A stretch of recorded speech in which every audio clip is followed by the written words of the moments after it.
Hey, good morning, everyone. We'll get started in just a minute. There's some people kind of filtering in at the moment, so give us just 1 or 2 more minutes and we'll get started. Thank you.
Hey, good morning, everyone. I think we'll get started if everybody is ready.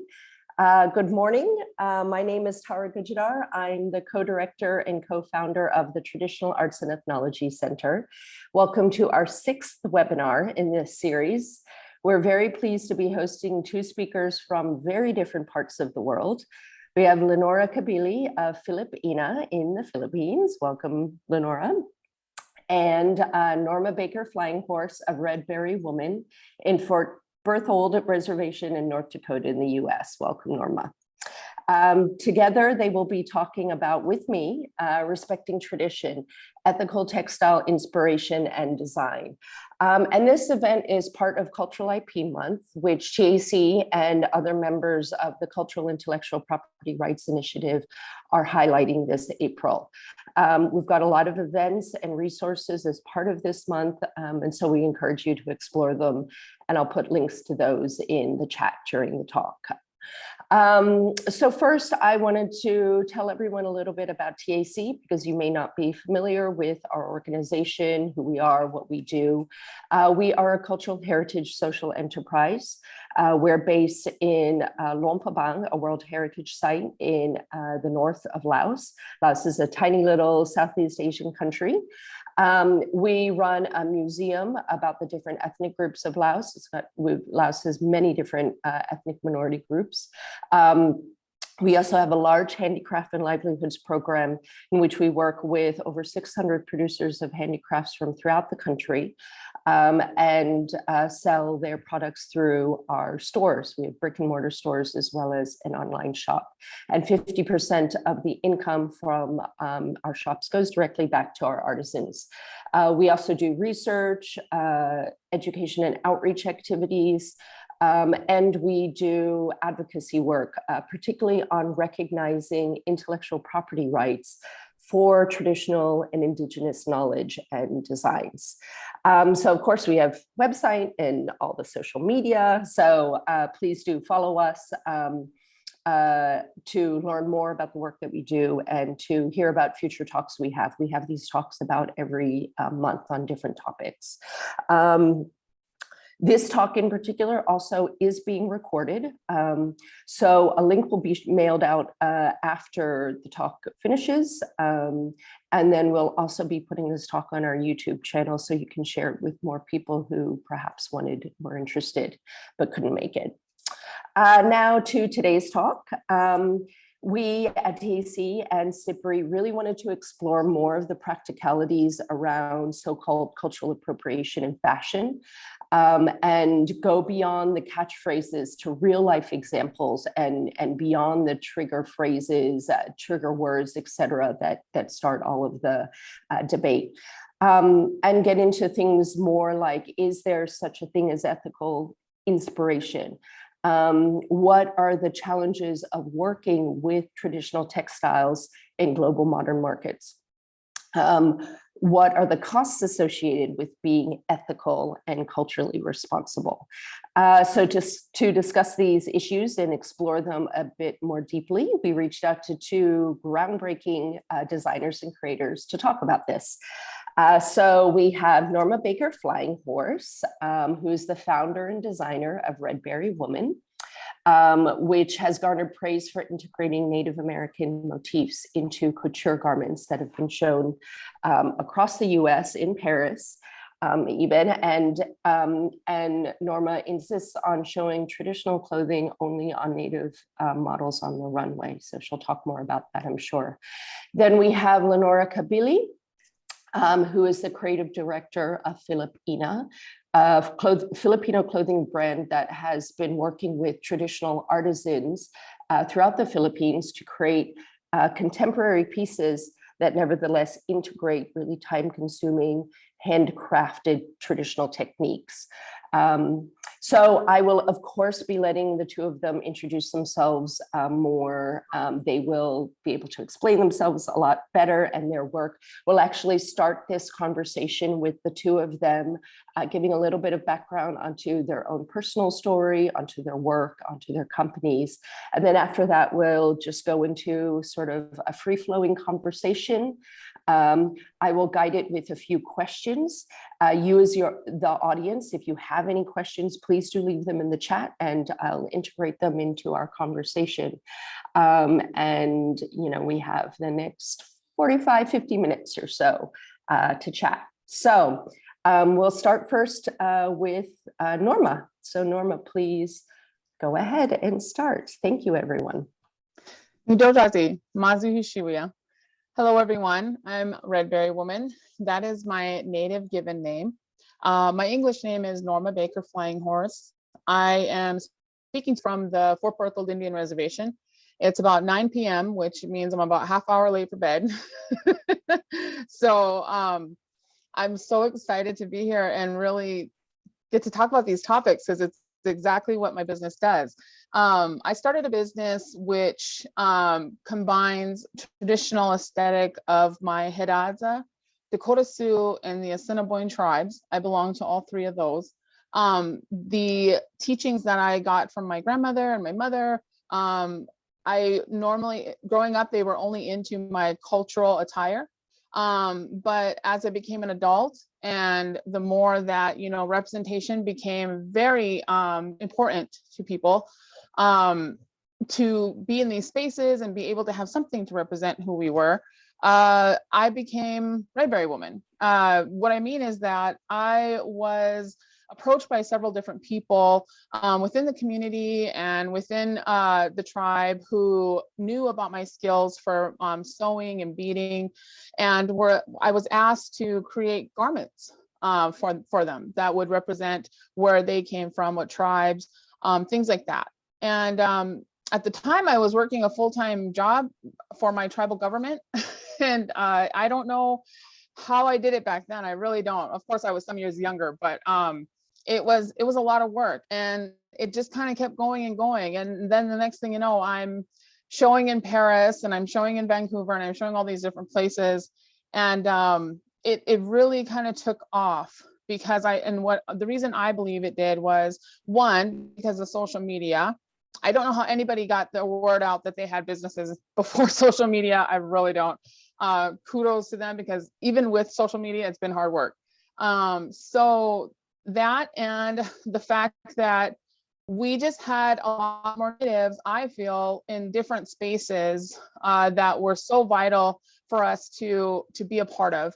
And they were honoring. A lot of these spaces were honoring to our people. And so to be able to wear something that represented who you were and where you came from without outright wearing a t-shirt, with your location on it, that was really important to a lot of people. And it was, of course, important to myself, being that I was kind of the behind the scenes with the government, my government, and seeing how important it was that people knew who we were. There are over 500 different Native American tribes in the US. And I actually the two I belong to are here from the States, which is Hidatsa and the Dakota Sioux, but the Dakota Sioux actually expanded into the Canadian regions, which is where my Assiniboine comes from. So imagine all of these different tribes, and we're all being lumped into one big tribe. People have this image of what we are and who we are. And part of what I like to do is to break that cycle. So my business actually focuses on that, on breaking the stereotypes and the repetitiveness of cultural appropriation and the harmful effects it's had on my people. So yeah, that's pretty much me in a nutshell. Thank you. Len, you want to go ahead? Okay, I have a short slide to present. You can give me like a few minutes. So I'm Lenora Luisa Cabili. I'm from the Philippines. It's around 10 a.m. right now, my time. So I'm really looking forward to having this conversation with Norma. I grew up in the southern part of the Philippines, and at a very young age, I'm the little one with the bandana over my head. That's a traditional garment. It's the barot saya. And I remember my mom had extra fabric from our upholstery fabric and just had it sewn into our barot saya. So at a very young age, my parents instilled love for Philippine culture. And then as I grew older, I started dancing. My mom used to dance for the Bayanihan National Folk Dance Company. And so it was a natural progression for us to follow. So when I was growing up, I was exposed to the culture of Mindanao. So we had, we have a lot of different indigenous groups. I was exposed to the Maranaos. And then my mom grew up in another island. I was exposed to that area. But dancing for me, I got to know more about Philippine culture, and it was the best way to learn about it because dancing is so expressive and so creative. And so my love for Philippine culture grew deeper as I started dancing. And in the end, it was combining both my love for fashion and love for Philippine culture coming together. And when I started the brand and started thinking of the kind of brand name that I was going to use, I knew that it was not going to be eponymous, that it was going to be something that would point back to the Philippines. So I started with the most obvious, I'm a Filipina.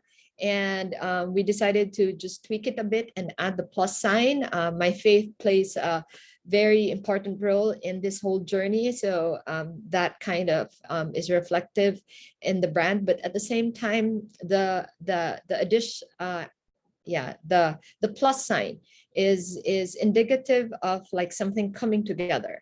So whether it's tradition combined with contemporary coming together to create timeless pieces, or it's us with the artisans working together. So we believe that there's always two things that will come together to create something. And so my whole journey started when I took a trip down to Lake Cebu and started meeting the weavers and started meeting, I think it was back in 2009 that I met Evelyn. She's the one right in front of me to the right. And I met her at this small co-op, and I remember asking her if I could give her 5 pieces of clothing to embroider.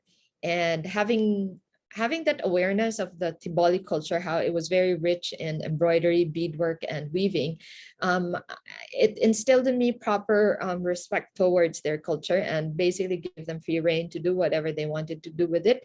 And so that has set the tone on how we work with artisans, different artisans around the Philippines. This is one of the first pieces that we created back in 2009. And so right now we're working with around 21 different indigenous groups. This particular photo is quite significant because the model is actually holding hands with the artisans that embroidered it. So for us, the plus sign sort of like establishes that everyone's equal. No one is lording it over the other. And so we try to push for the different traditions, and this is in beadwork, and this is in embroidery and using pineapple fiber. It's pushing Philippine culture to the forefront, using fashion and celebrating the craftsmanship of the Filipinos, whether it's traditional or indigenous. This one is a tie-dyed fabric. This is hand embroidered by the Tausugs of Holo. And this one, I'll end with this dress. It's 100% Filipino fabric. It's a silk fabric that has been hand woven. You can't see the detail of the fabric, but it has sort of like geometric patterns. And then it represents basically the whole Philippines because the fabric comes from up north. The beads were made in the central part of the Philippines, and then the pattern was inspired by a group down south. And so I end with that, and I'm really looking forward to having this conversation with Tara and Norma. Thanks so much, Len. Norma, I was thinking just because I saw because we ended on a few photos of pieces from Len. Maybe you want to share a few photos of some of your pieces. We see a blue one behind you, which looks gorgeous. That's actually that's one of my new from my new ready to wear line. But I don't know about all of you all, but I'm almost wanting to like just watch some more slides on her dresses. Yeah. Those are phenomenal. Those are beautiful. Oh, yeah. gosh, Yeah. I love to see people's cultures into their outfits. It's so gorgeous. Yeah, here we go. We got a screen sharing thing here. Okay, sorry guys. I'm trying to be really savvy with my computer, but sometimes it doesn't always work out for me. I have to get help from the toddler. So this is actually one of my couture pieces. I do both couture, formal wear, and then also I just started a ready to wear collection. So we're getting into that space. With these pieces here, what I've done is I took old prom dresses, old formal dresses that people just didn't want anymore. And, I grew up on secondhand. I loved secondhand stores like that. They were the best. And so I was always telling all the people like, yeah, I'll take whatever you have, because if I can't reconstruct a dress, I will certainly use the material. And so I had been doing this for years. But what was crazy was I didn't know I was upcycling until I met a group of people on Clubhouse, which is an app where people just come to visit and they, do different conversations. And they said, come on in, you should come talk, because that's what we do. We do upcycling. And I'm like, oh my God, I'm not the only person doing this, and it made total sense. Like, here in the States where I'm at, I'm in North Dakota, which is, really close to Canada, but we're so rural. I mean, on my reservation, we have like 2 grocery stores and, a drugstore. and at that, we're fortunate to have.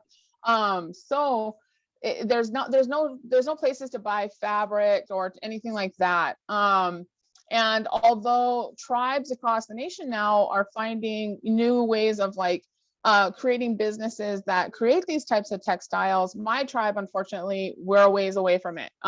So for me, having materials was not easy to get. I had to be really inventive, and upcycling dresses. The other thing is I never really made a formal dress.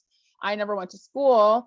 I just had the teachings of how to make my cultural attire. And so what you're seeing here in this photo this is actually the yoke of her dress is actually the smoked hide from the deer and the elk that we hunt. We use every piece of the animal, every piece possible. Hide is just basically, the skin of the animal, and it's scraped. The hair is all scraped off, and then we smoke it in different ways. Some tribes actually use brain to tan their hides. I don't really care for the smell. They're probably used to it for years. But even in that, the way that we do our work is so different from tribe to tribe. And so when you have people who are appropriating us, it makes it difficult for us to educate people on not just the fact that that we're being misrepresented, but we're not being represented at all, because we're so different from one another. You really have to take the time to meet people, because like myself, I'm 3 different tribes, 2 of which have nothing really to do with one another when it comes to our practices. So there's a lot of intermixing of tribal members. You'll find quite a bit of people who come from more than one tribe. And I'll just give you guys a little, I have to show you this was when I was a little girl, and I love, Lenora, when you were talking about how your mom used the upholstery.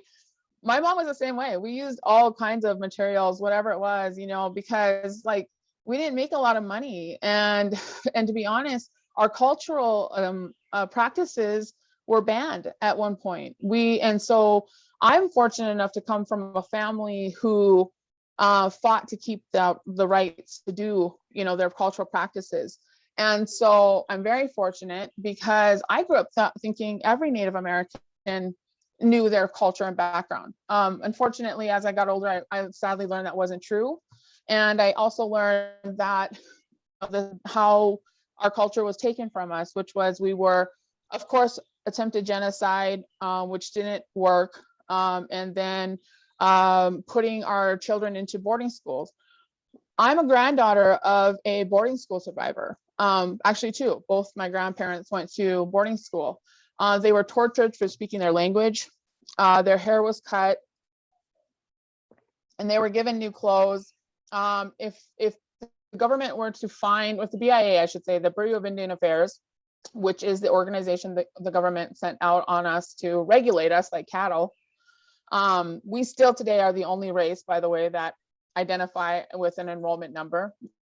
We actually, to prove that we are who we are, we walk around with cards that give us a number like cattle. So, you know, these garments that you see with Native Americans, these garments are garments that my ancestors actually sacrificed their livelihoods to, even, you know, their lives to keep these and to be able to pass them on. A lot of places were museums. You'll see a lot of these artifacts in museums. I right now believe that these items should go back to the tribes that they belong to. I don't think we should be having to pay to see our own art that was stolen from us. These were not donated items, they were stolen. This is a picture of my great-great-grandmother, Iron Woman, and my grandfather, Young Bear. So the way that a lot of Native Americans kept their garments was by joining these types of different shows that were being put on. And they were shows that went across the country. One in particular, the Wild Bill show, is the one that's most familiar with people. He recruited Native Americans to do dances, our different style of dances. And everyone always says, you know, oh, our sacred dances. We do have dances that are meant for certain things and are not to be recorded. They're only to be witnessed, not recorded. But not every dance was that way. We dance to dance. So these dances were being sold by this white man who put together a show. And, you know, if you were told that the only way you could continue to dance and wear your regalia was to join this, you know, this show that went on the road, I'm sure you would do it. My ancestors did. A lot of them did. And a lot of dances, actually, there's about 2 dances that came out of that show that were just created to make it more entertaining. So these are things that like happen where our culture was taken, not only stolen, not only, you know, we were punished for it, but it was turned into something a lot of times that was nowhere near what we were and what we practiced. And that's where a lot of the cultural appropriation comes from, because you have people who like have just, you know, like this kind of stuff that happens with Halloween costumes. And everyone knows that it's, you know, that this is appropriation at its finest. I don't know one tribe that looks like this, by the way. So I've lived many different places and know many different tribes. So, you know, things like that. The other thing about cultural appropriation, or about the cultural appropriation, is how dangerous it's become to our women. When we are appropriated in this manner, here was a contestant for the Miss USA pageant some years ago, and this continues to go on, where the use of a headdress is supposed to signify that they're being Indian. That's the first problem, is that we're not Indians, because we were just mislabeled.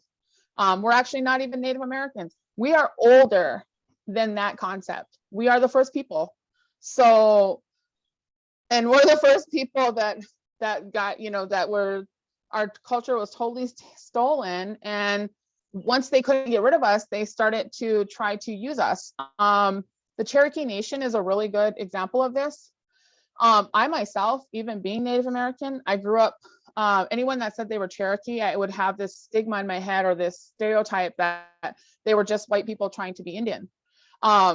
it wasn't until I got older when I started to meet different people and look into backgrounds and really like listen to the stories where they came from. The Cherokee people, when I hear about cultural appropriation, are the main ones that I feel really got mixed up in the whole tourism ordeal. You had non-natives who came into their land, told them, yeah, you can stay, but here's the rules. You're going to play Indian, you know, and here's how you're going to play Indian. You're going to wear a headdress, you're going to carry around an axe, and you're going to be a savage, you know, and it really left them in a position where a lot of, you know, it was almost, do you fight people like this, or do you stay and do your best and just try to move forward and save what you can? I really feel like they were so impacted by the whole tourism thing, and that's where it all comes from. Things like this, the headdress, the jewelry she's wearing, supposed to be turquoise, which actually is a Southern tribe that doesn't wear headdresses. They don't even wear headdresses, but she's wearing both items, which supposedly is supposed to represent all of us. Images like this that sexualize our Native women have become so dangerous because they contribute to the missing and murdered Indigenous women epidemic that's been occurring since the 60s. And so 60s, 50s, you know, it's been occurring forever. It wasn't until the 60s they started addressing it. And then it wasn't until just recently they started having stats on how many exactly, not just women, but now people. Now we're finding it's people. And this type of cultural appropriation is what fuels a lot of people who harm other people. They get it into their head that we're very sexual beings, and we're, you know, up for anything, things like that. This epidemic with missing and murdered people, not just women, is so bad in Canada, among our First Nations people. And it kills me when I see people who are posting pictures like this in this nature, you know, half dressed with what's supposed to be a war bonnet. It's really hard to explain to people why this is so dangerous. Unfortunately, there are people who are saying, you know, I'm really sorry, I did not mean to do that. You know, they just needed some education on appropriation. Unfortunately, we have a lot more people who don't care that I've met. And it's frustrating. It's extremely frustrating. So not only are Native Americans finding our way, you know, a lot of us are refinding or relearning things like our language. The Northern tribes were really impacted by this. Of course, we had a lot more resources than the South, which was oil, you know, and gold, all of these things. And so they needed to get rid of us in order to start taking over on all of this. So we're refinding ourselves. So that was one of the gowns, but I wanted to show for those of you, and I don't know if I should be checking this chat. I'm really so, you know, I'm sorry. No, it's okay. No problem. No, I will be checking the. I'm sorry if I'm missing it.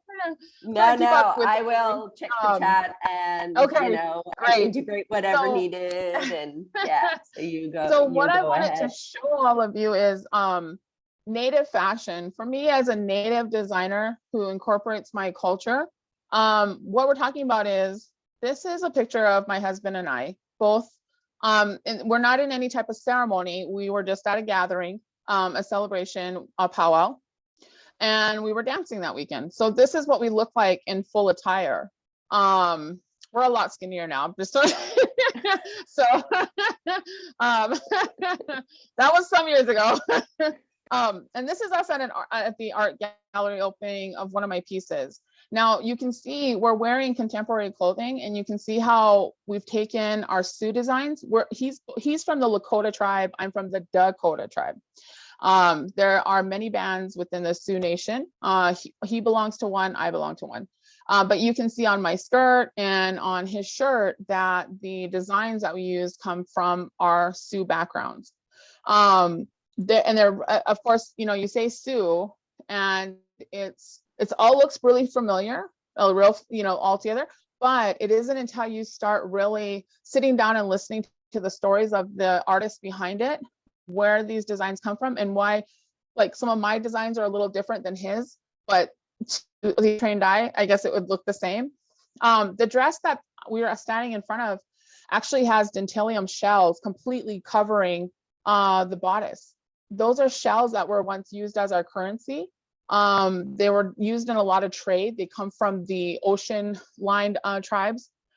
So those are really like, but we went into just using them all over our outfits because we just loved them so much. So you can about imagine all of these had to be taken out of the water, and for them to do so, it was a lot of trips at a time. But you can see how much just on the one garment. There's actually more on my traditional garment than on that.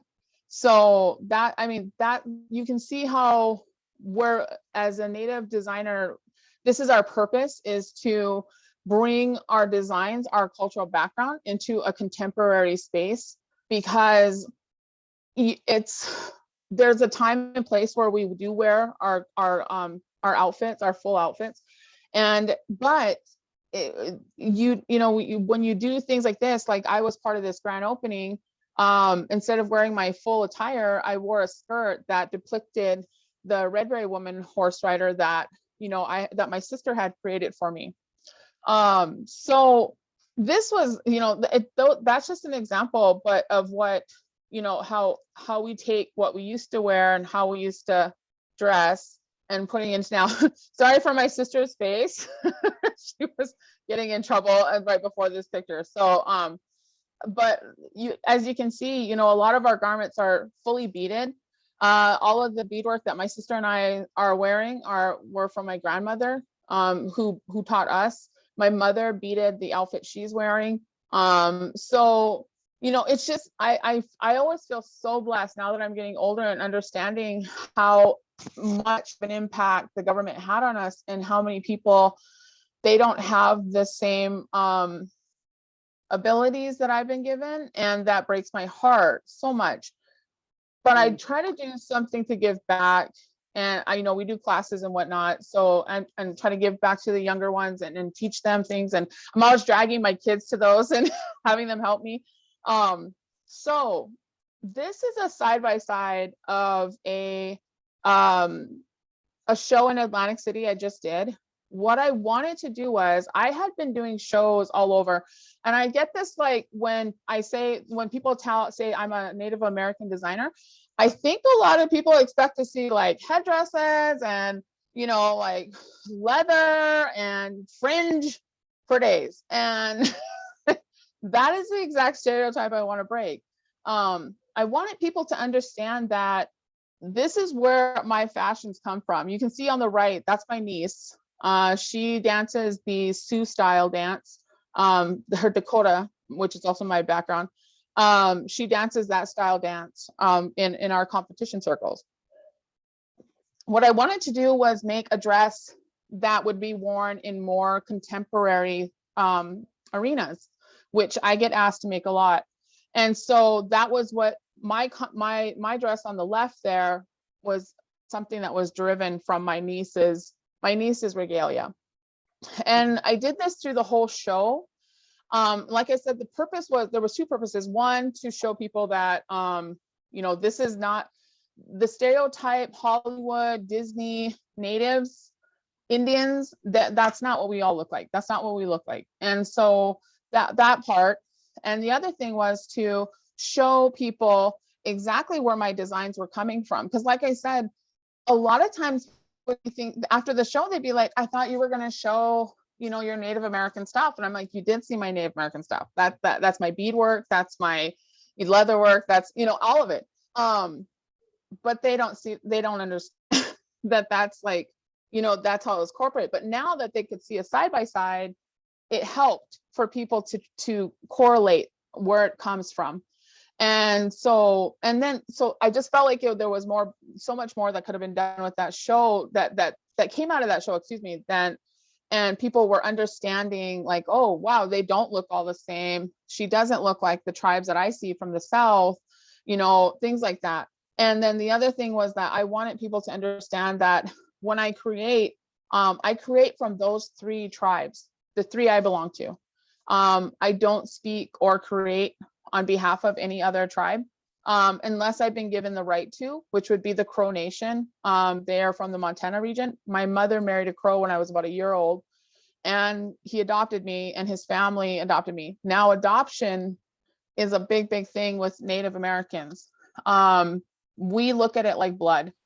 And so when I put this out here for Atlantic City, what had happened was I had tried to my best to explain that I dress everybody in my contemporary clothing. I welcome you to go to my website, purchase an item, wear it freely. But I will not dress or sell my traditional clothing to non-natives, and I won't dress them. That's not to say we have never done that. The reason for that is, in my culture, when you dress somebody in your cultural attire, you are adopting that person. You're taking them as family. And that's a big thing. That's a big thing for us.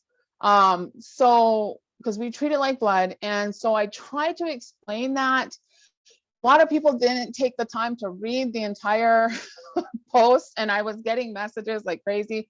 Why won't, how come you only dress Native Americans, but you're telling us to buy your stuff? I said, if you read the post, I only dress natives in my native attire. I will not dress somebody who is, non-native. The other part of it was the feathers that she's holding and she's wearing, those come from a bald eagle. And those are very old feathers that she's gotten passed down to her. Now, we do have laws in this country that if you are not an enrolled Native American, meaning that if you do not show the little card I'm talking about that identifies you as Native American, and you are in possession of a bald eagle feather, you could be charged. You could be in some big trouble. So we have to ensure that we don't put these things on certain people. They're just for the sacred part of it, but also for the legal part of it. I certainly didn't want to have anybody in trouble at a fashion show for possessing, for having, I don't know how far that extends. So I didn't want to test it. But I stuck with my cultural rules, which was, these are very sacred items to us. And for us to gift them to you or to put them on you, it's a whole different realm outside of this fashion that I do. My culture comes first, foremost, and that's the whole purpose of my business, is to educate people as much as I can, or share other people's education about what we do as natives individually. And like I said, the best bet is just to visit with somebody, and also to keep in mind that not every Native American knows exactly where they come from or who they are. We have a lot of relatives, a lot of people who were relocated in efforts to make us white people. And so I have relatives that are out in California that just back in the 70s during the Relocation Act were taken to California and released like they were cattle. Like, go ahead and, just intertwine with all the California cows. And so it was, that's what they were hoping for. So unfortunately, because of things like that, we have a lot of natives who are trying to reconnect, and they don't know where they come from. They don't know the tribes that they belong to, or if they do know the tribes, they're not aware of the customs, and they're very disconnected, but they're trying to be reconnected. So it's very, very heartbreaking to hear those stories, because it just breaks my heart to think someone doesn't feel a connection to something that I have been blessed to feel my entire life. So the cultural appropriation, my business, I really want to tackle it in a way where I want to educate people to show them that there's a difference between appropriating someone and appreciating someone. When you are buying an item from me, you're buying an item from someone who has been taught where the designs come from, how to make the designs.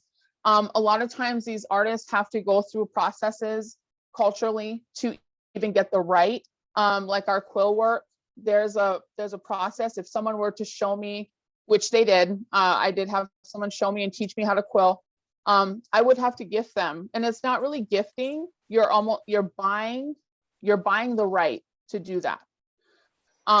So a lot of the things that I do have either been gifted to me or I've bought that right. And when I say bought that right, I mean I've gifted them blankets, I've gifted them tobacco, things like that. So there's a lot of culture behind every little single thing I do.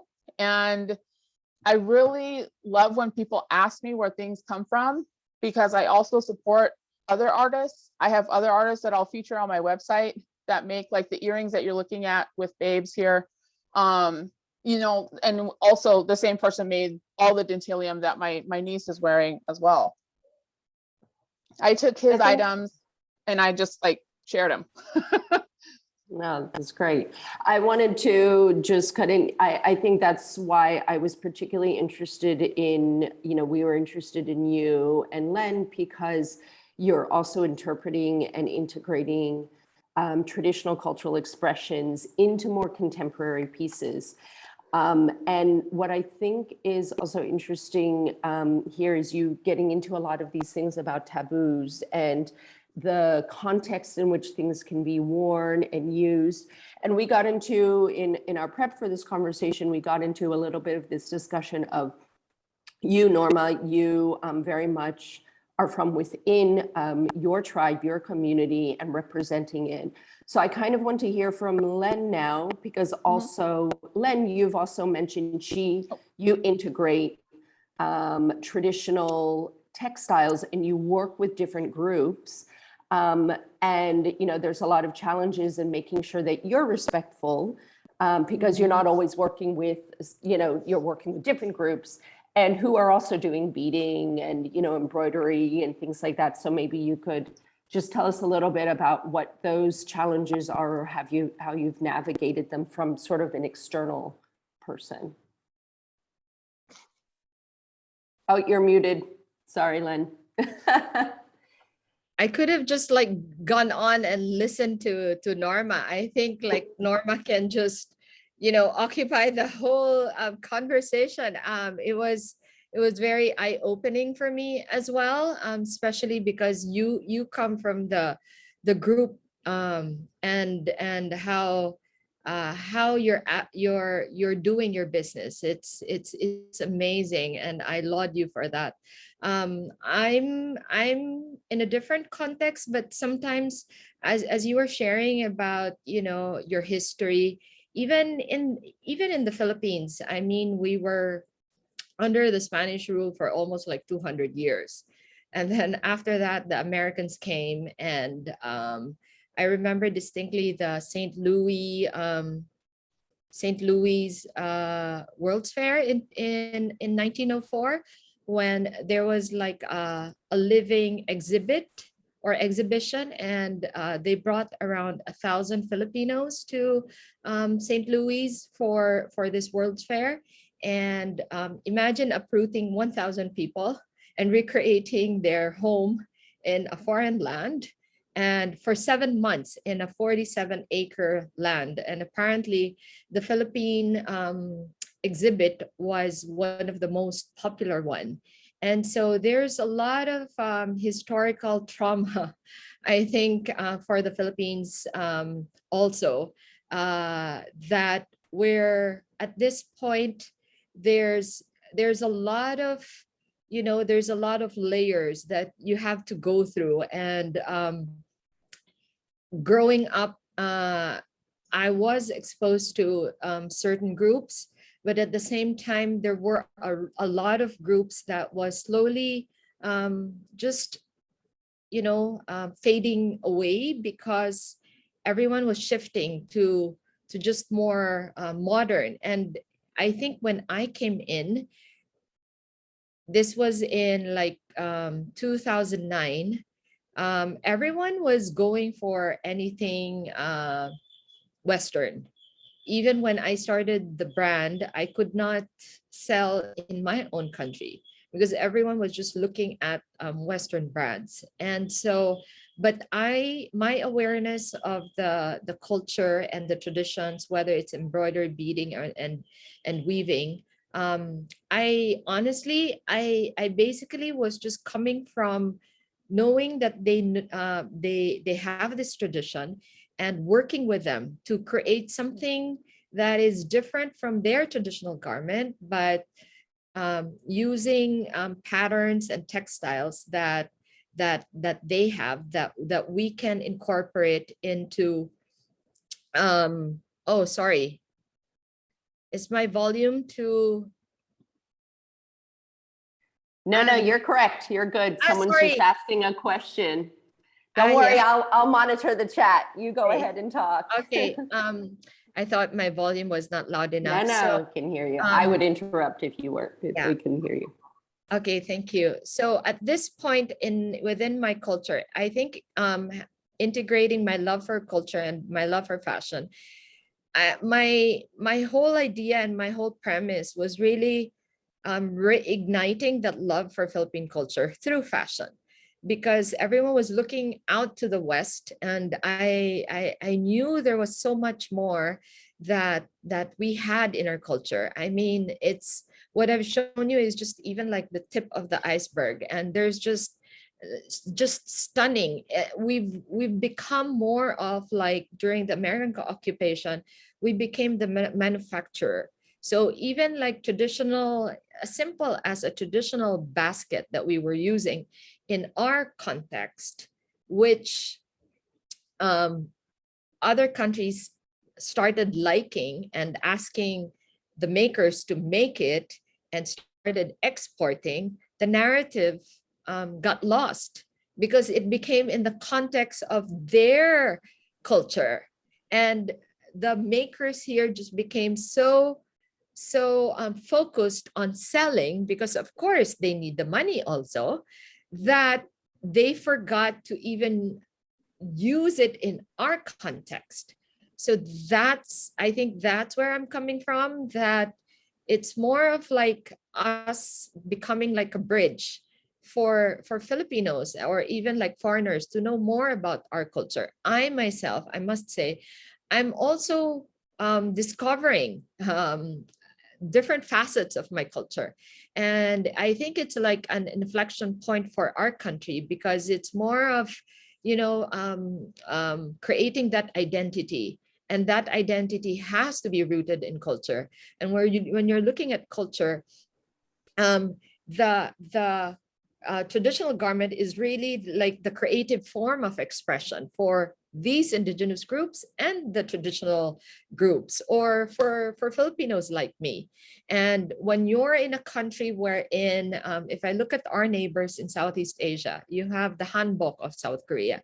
It's the same, basically the same garment for the whole country. You have the kimono for the Japanese. It's basically the same garment for the whole country. The Chinese, the cheongsam. But when you look at the Philippines, because we're an archipelago, all these islands, each island had its own traditional garment. And so when the Spanish came, we started to have the terno, which is like the butterfly sleeve. I think my photo has that sleeve. It became somewhat like a sort of like a shared visual for the whole country, wherein, of course, we're not saying that the terno is better than the traditional garments, but we needed to cling on to something that was common to us all. So I became part of the TernoCon, which was like a design competition for pushing the terno, reigniting love for the terno and wearing it in ordinary days. And then later on, I became part of this initiative pushing for culture as our soft power. We're pushing it through the five senses, like the sight, the smell, the taste, the sound, and the touch. So that's where the food, textiles, even spoken words. So I think that's where I'm coming from in terms of like working with artisans. It's really not just in the context of fashion, but I think it was my way of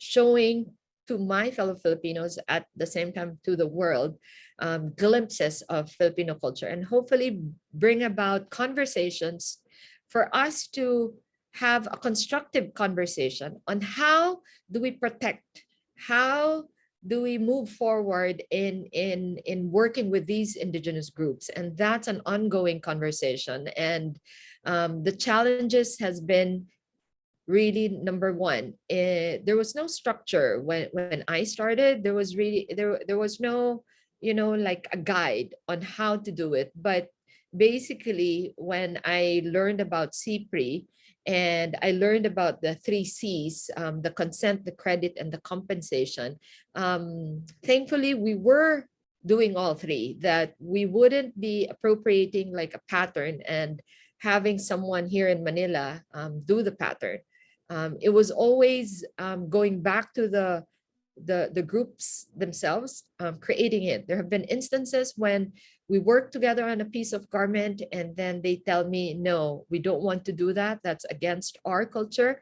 And so I apologize and say, okay, we won't ever do it again. So I think it's more of like, there are challenges, but thankfully I do have the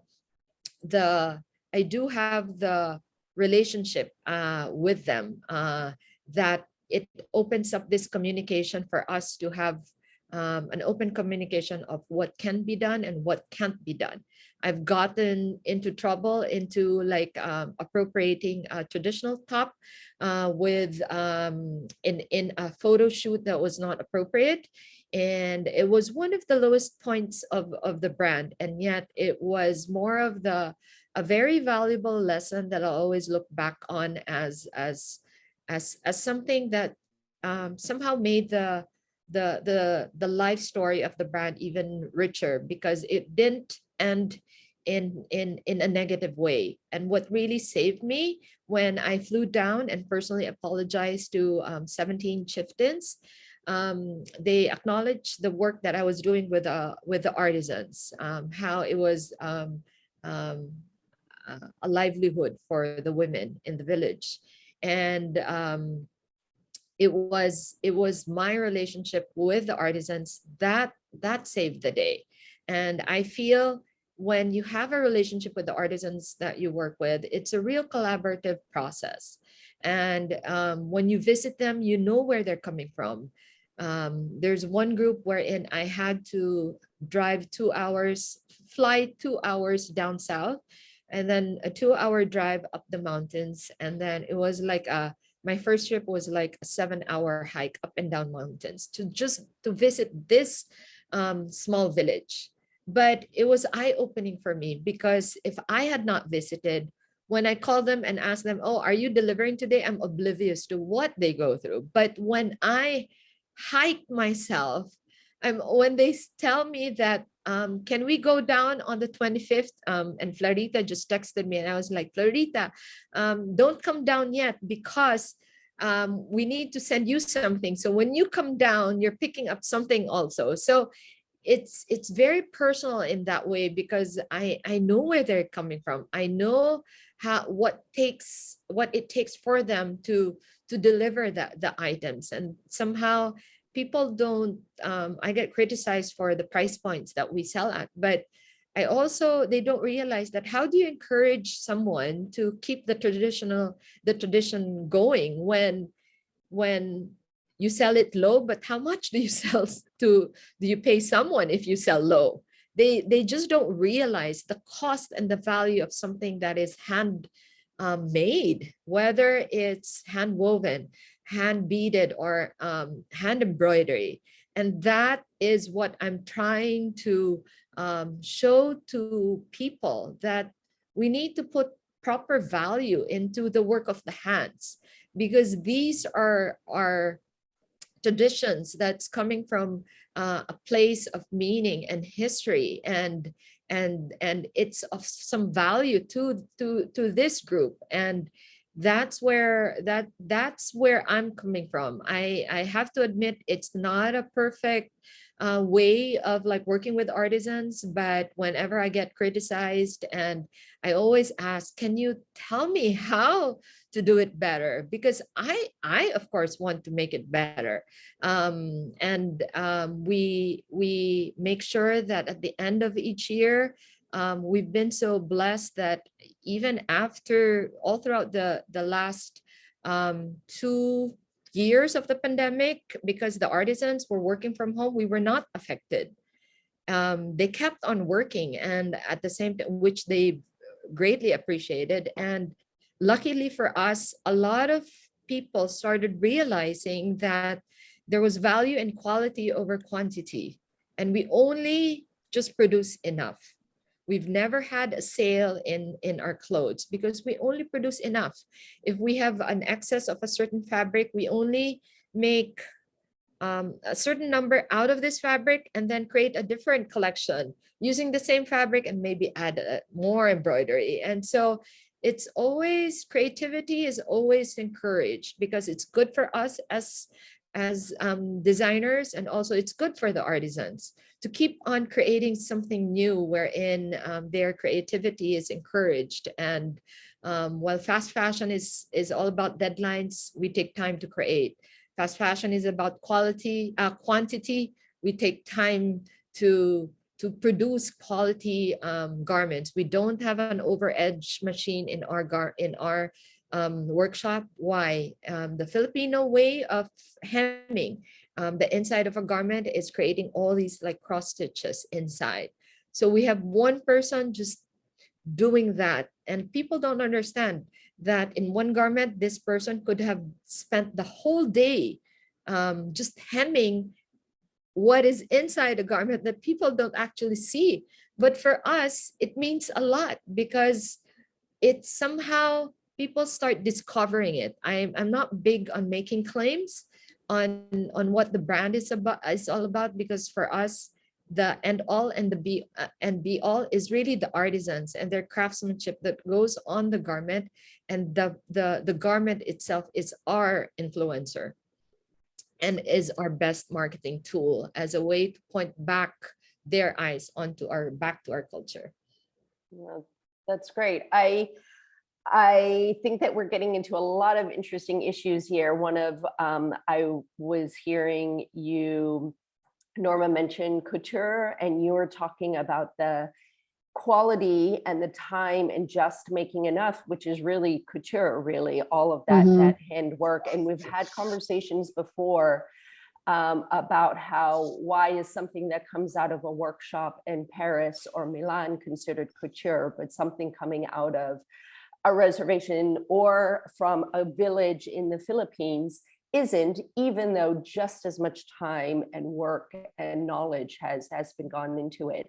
And then also your discussion of both of you have kind of touched on to this idea that people, local people, not appreciating their own clothing and own traditions. So Norma, you were also talking about how people were, looking at contemporary pieces, and in the Philippines, you didn't have much of a market in the Philippines in the beginning because people are like, well, I want some stuff from the West, So I think there's a lot of interesting issues coming up here. I do note we're 4 minutes over time.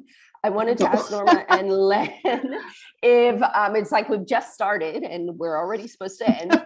I wanted to ask you if you're okay to stay for another 10 minutes, maybe. Of course, sure. People who are on the call can drop off if they need to, but just another 10 minutes to get into a few issues.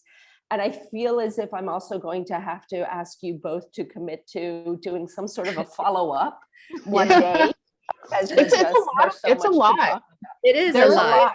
It really is. It's something that really branches out into so many things. Like for myself, it's breaking stereotypes. It's helping our communities become safer. I mean, the cultural appropriation that a lot of people don't understand, or a lot of people don't care about, it has so many complexities. It's so many levels. And I'll be honest with you, I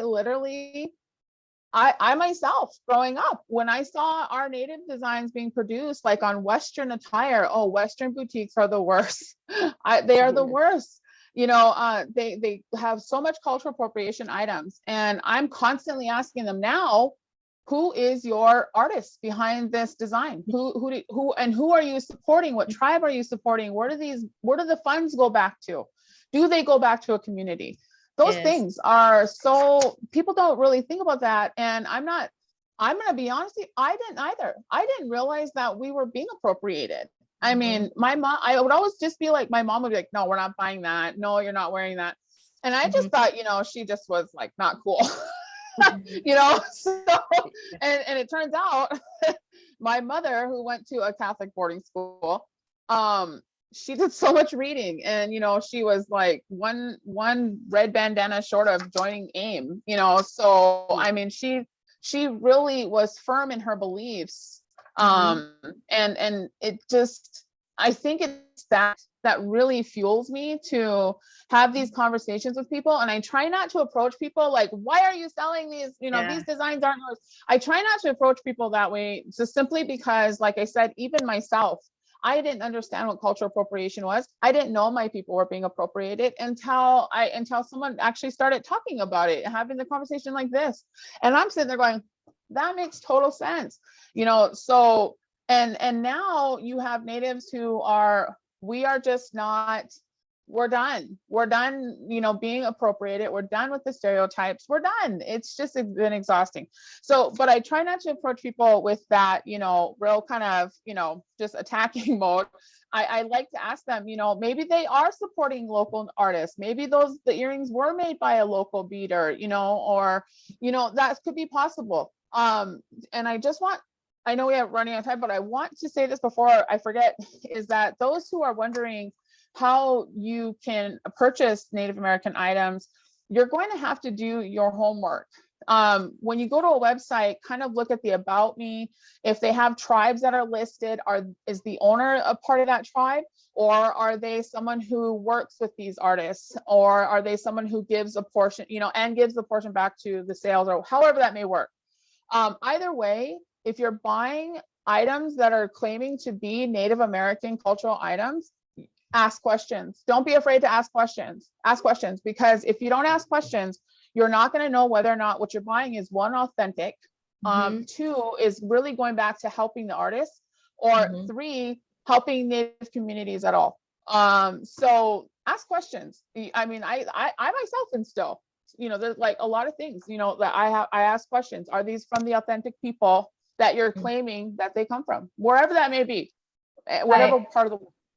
Yeah, and I think that's what I appreciated, Len, that you were also explaining too, that you say, I made mistakes, and then I owned them and I apologized for them and I learned from them, and I think that's also good to know, Norma, that for you also approaching is that sometimes, I mean, people say it's not my job to educate you and that kind of thing. It's such a fine line, because people in a lot of times make mistakes through ignorance. Like with the case that we got involved with TAEC, the reason that we got involved in cultural IP rights is because the Oma, a small ethnic group in Laos, was plagiarized by Max Mara, a huge Italian fashion brand. And they might have made the mistake innocently, but our problem with them is that they then didn't want to own it. They just said, oh, it was a mistake, it's no big deal. And it's like, well, no, it is a big deal, as Norma, you've explained, it has repercussions. So I think for a lot of designers, I think it's recognizing, like Norma, you just said, number one, you have to do homework, and consumers too. You have to do homework. You have to ask questions. You have to, do some research, which is more time consuming. You can't just go to an H&M and buy and trust it's all okay. You have to seek out smaller sellers, different brands, travel potentially, look online. So it's doing that research as a consumer, but also as a designer is just doing some research and reaching out and not being afraid to make mistakes. But if you do make a mistake, then learn from them, I think. And so I think this is the thing where people say, oh, well, then I'm too afraid to even try. And it's like, well, no, because we do want to move into a space in which collaboration or respectful work together is possible, but we all have to take our responsibility in that. So I don't know, Len or Norma, if you have things to add to that as well. There's two things, two quotes that it's not for me to explain it, but for people to kind of like probably meditate and like, ponder on it. A friend of mine passed on this quote to me. The tradition is always like contemporary, and it was in the context of Japan and their green tea, how it was something that was very traditional, and yet they were always like innovating it in ways that would still stay true to the tradition, and yet there are like nuances to it that was more contemporary.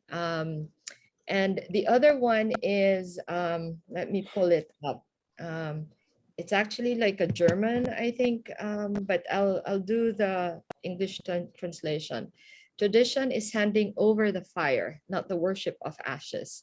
And I think that's where I'm coming from. And that was my way of celebrating our culture through craftsmanship.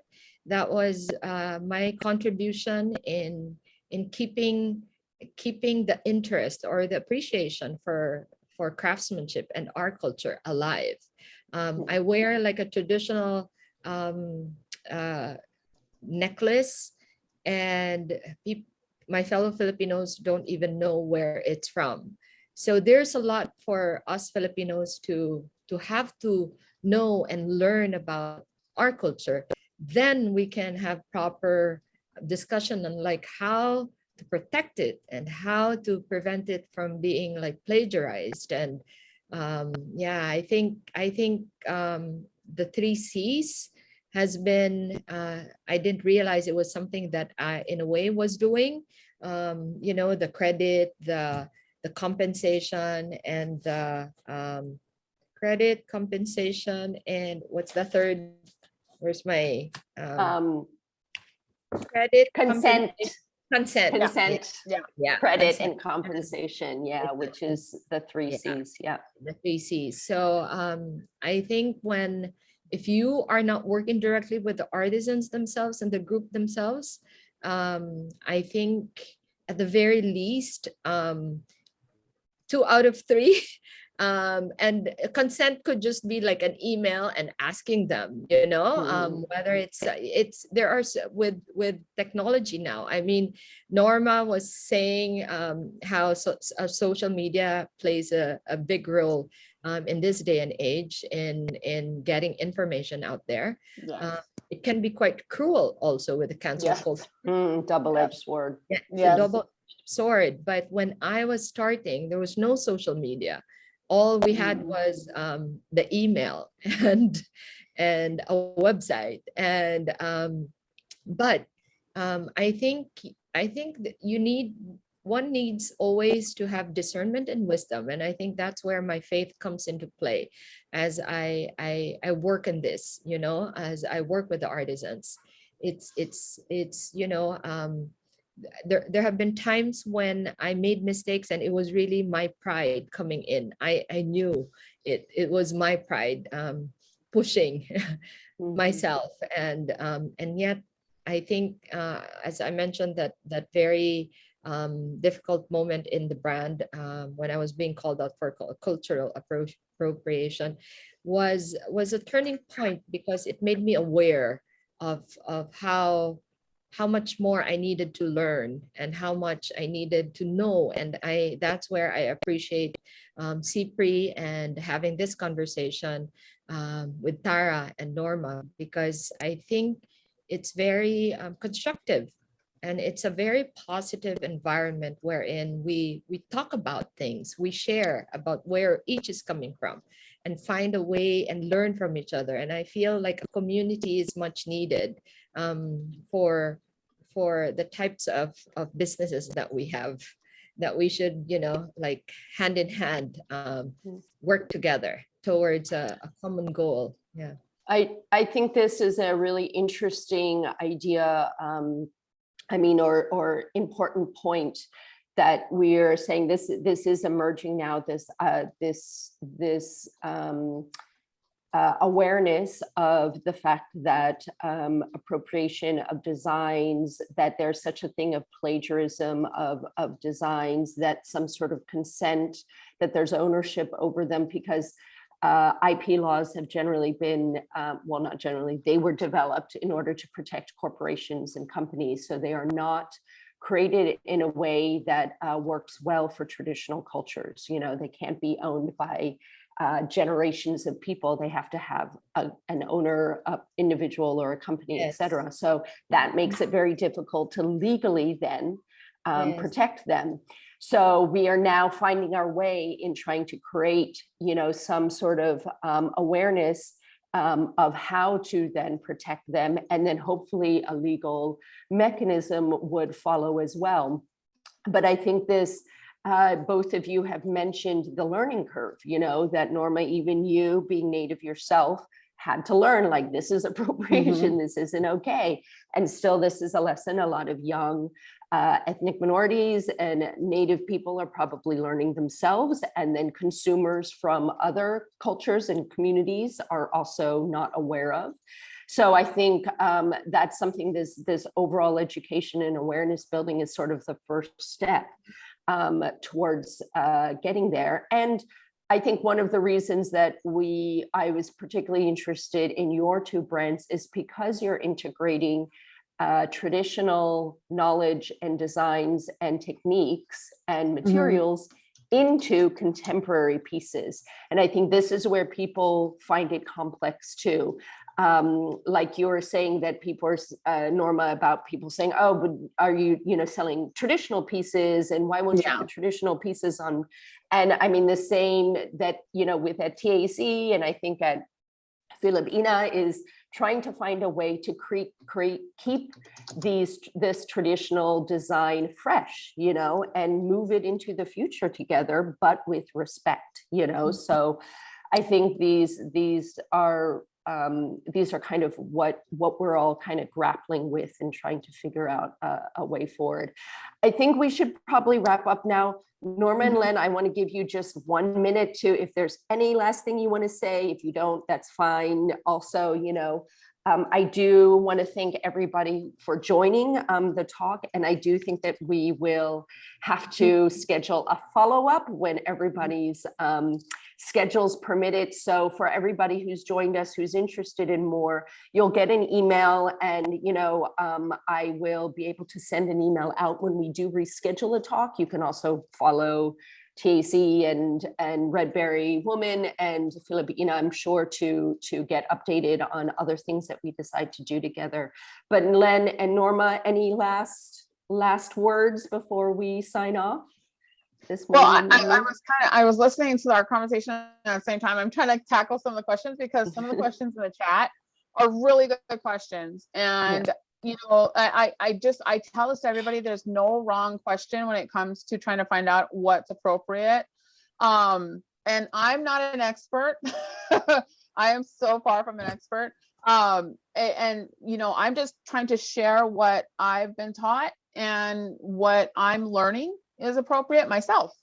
So because like I said, we're reconnecting. A lot of us Native people are reconnecting, and and those of us who have been connected our whole lives, we're finding the connection and the balance in the world today. And like I said, there's so many of us that are intertwined. My husband comes from the Dene, which is Navajo, and the Lakota Sioux. I'm from 3 different tribes. So we're having to constantly balance.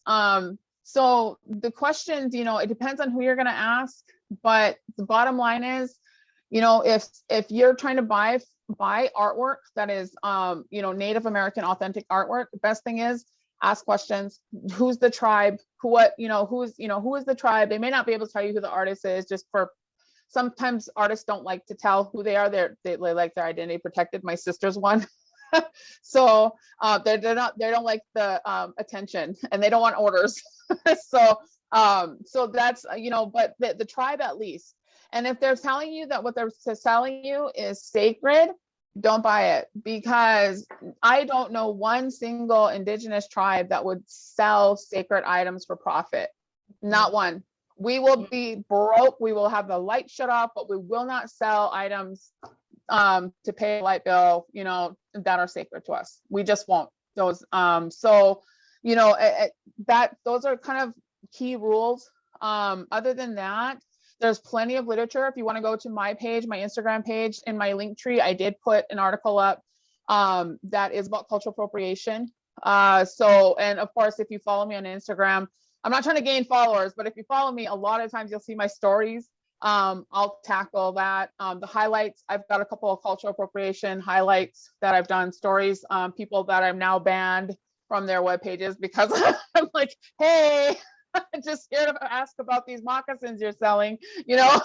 So yeah, so it's a lot of information, guys, but the fact that you're here and the fact that you're wanting to engage and know these things, that makes me feel so happy, because I know there are people in the world who really want to rectify the wrong and to continue to do the right. And so thank you all for being here. I'm more than happy to answer any follow-up questions. If I don't get them to you tonight, feel free to, just message me on Instagram or, Facebook, and, I'll eventually get to your questions. But like I said, I love to share the information that I know. And I love to hear information, meeting Lenora and seeing your gowns. Oh, so gorgeous, so gorgeous. Yeah, there are so many beautiful, talented people across the world, and we just need to respect one another and value one another. So I'm hoping that we do, someday. That's not a topic because it's just happening. So again, thank you all for listening to me. And I hope you're taking something good away from this. And I wouldn't mind doing a follow-up. I think these are great conversations to have. So thanks, Norma. And Len? Well, nothing really more to say, except that just sharing this one incident wherein I discovered a traditional garment. It was hand beaded, but it was hand beaded on denim. And it was quite an old piece, meaning even the indigenous groups themselves, because there was no material on hand to make their traditional garment, it was a very natural instinct for them to find alternatives, but apply their beadwork on a contemporary fabric.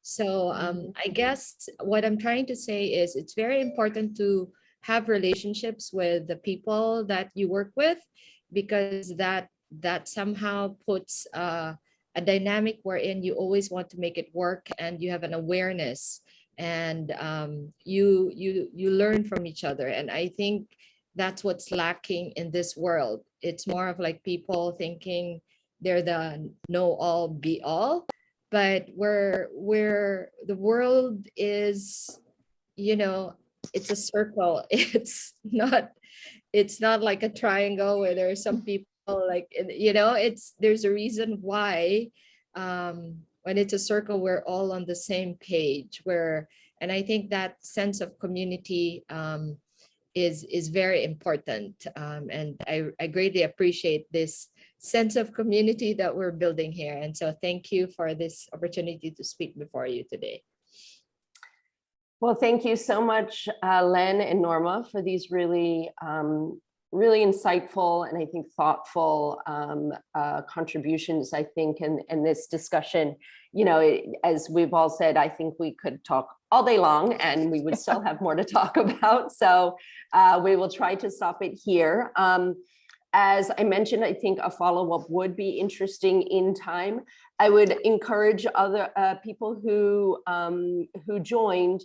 You can also, I will send an email out, in the next couple of days with a link to this recording.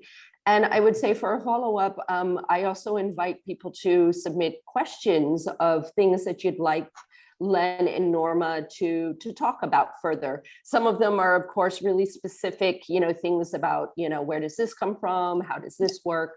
But some of them might be, more general sort of guidelines or thoughts on how to approach situations, or, the positives and negatives of certain ways of working. So I think, there's a huge, much more that we could get into. So it would be great to know from the audience too of what else they're particularly interested in. But thank you again for all of you for joining. Thank you to Len and Norma for finding time within your busy schedules and for sharing all of your incredible work and knowledge. And I wish you all a good weekend. Bye, Thank everyone. you all. Bye. Thank you Thank so you, much, guys. everyone. Bye. Tara, thank you so much. Thank Norma, you. so wonderful. It was bye. great. Thank Let's you. keep in Bye. touch. We'll do another Yes, meeting. absolutely. Yeah. Absolutely. Bye. Bye.